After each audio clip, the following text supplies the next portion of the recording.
விடுதலை பயணம். அதிகாரம் 1. எகிப்தில் இஸ்ரேலரின் அடிமை வாழ்க்கை. யாக்கோபோடும் தங்கள் குடும்பங்களோடும் எகிப்திற்கு சென்ற இஸ்ரேல் புதல்வர்களின் பெயர்கள் இவை: ரூபன், சிமியோன், லேவி, யூதா, இசக்கார், செபுலோன், பென்யமீன், தான், நப்தலி, காத்து, ஆசேர். யாக்கோபின் வழிவந்த இவர்கள் அனைவரும் மொத்தம் 70 பேர். யோசேப்பு ஏற்கனவே எகிப்தில் இருந்தார். பின்னர் யோசேப்பும் அவருடைய எல்லா சகோதரரும் அந்த தலைமுறையினர் அனைவருமே இறந்து போயினர். இஸ்ரேல் மக்களோ குழந்தை வளம் பெற்று பழுகி பெருகி எண்ணிக்கையில் உயர்ந்தனர்.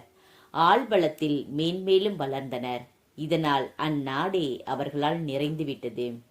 இவ்வாறிருக்க யோசேப்பை முன்பின் அறிந்திராத புதிய மன்னன் ஒருவன் எகிப்தில் தோன்றினான். அவன் தன் குடிமக்களை நோக்கி, இதோ, இஸ்ரேல் மக்களினம் நம்மை விட பெருந்தொகையாயும் ஆள்பலம் வாய்ந்ததாயும் உள்ளது. அவர்கள் எண்ணிக்கையில் பெருகிடாதவாறு தந்திரமாய் செயல்படுவோம். வாருங்கள். ஏனெனில் போர் ஏற்படுமாயின் அவர்கள் நம் எதிரிகளுடன் சேர்ந்து கொள்வர், நம்மை எதிர்த்து போரிடுவர், இந்நாட்டிலிருந்தும் வெளியேறி விடுவர் என்றும் கூறினான். எனவே கடும் வேலையால் அவர்களை ஒடுக்குவதற்காக அடிமை வேலை வாங்கும் அதிகாரிகள் அவர்கள் மேல் நியமிக்கப்பட்டனர். பார்வோனுக்காக அவர்கள் பித்தோம், ராம்சேசு ஆகிய களஞ்சிய நகர்களை கட்டி எழுப்பினர். ஆயினும் இத்துணைக்கு எகிப்தியர் அவர்களை ஒடுக்கினார்களோ அத்துணைக்கு அவர்கள் எண்ணிக்கையில் உயர்ந்தனர், பெருகி பரவினர். இதனால் எகிப்தியர் இஸ்ரேல் மக்களை கண்டு அச்சமுற்றனர். எகிப்தியர் இஸ்ரேல் மக்களை கொடுமைப்படுத்தி வேலை வாங்கினர். கடினமான சாந்து வேலையாலும் அனைத்து வயல் வேலையாலும் மேலும் கொடுமைப்படுத்தி வாங்கிய ஒவ்வொரு வேலையாலும் அவர்கள் வாழ்க்கையே கசந்து போகும்படி செய்தனர். எபிரேயரின் மருத்துவ பெண்களான சிப்ரா, பூவா என்பவர்களிடம் எகிப்திய மன்னன் கூறியது: எபிரேய பெண்களின் பிள்ளை பேற்றின் போது நீங்கள் பணிபுரிகையில் குறிகளை கவனியுங்கள். ஆண்மகவு என்றால் அதை கொன்றுவிடுங்கள், பெண்மகவு என்றால் வாழட்டும்.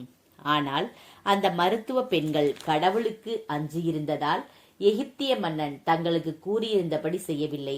மாறாக ஆண் குழந்தைகளையும் அவர்கள் வாழவிட்டார்கள். எனவே எகிப்திய மன்னன் மருத்துவ பெண்களை அழைத்து அவர்களை நோக்கி, ஏன் இப்படி செய்து ஆண் குழந்தைகளை வாழவிட்டீர்கள் என்று கேட்டான். அதற்கு மருத்துவ பெண்கள் பார்வோனை நோக்கி, எகிப்திய பெண்களை போன்றவர் அல்ல எபிரேய பெண்கள், ஏனெனில் அவர்கள் வலிமை கொண்டவர்கள். மருத்துவ பெண் வரும் முன்னரே அவர்களுக்கு பிள்ளை பேறு ஆகிவிடுகிறது என்று காரணம் கூறினர்.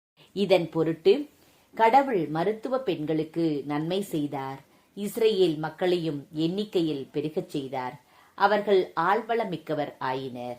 இம்மருத்துவ பெண்கள் கடவுளுக்கு அஞ்சியிருந்ததால் அவர் அவர்கள் குடும்பங்களை தழைக்கச் செய்தார்.